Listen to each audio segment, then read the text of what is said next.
কতবার যে আমি তোমাকে স্পর্শ করতে গিয়ে গুটিয়ে নিয়েছি হাত, সে কথা আমার ঈশ্বর জানেন।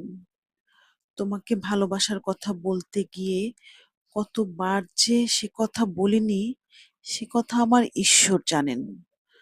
তোমার হাতের মৃদু করোনার শব্দ শুনে জেগে উঠবার জন্য দরজার সঙ্গে চুম্বকের মতো আমি গেঁথে রেখেছিলাম আমার কর্ণযুগল। তুমি এসে আমাকে ডেকে বলবে, এই ওঠো। আমি আমি আর আমি এ কি শুনলাম?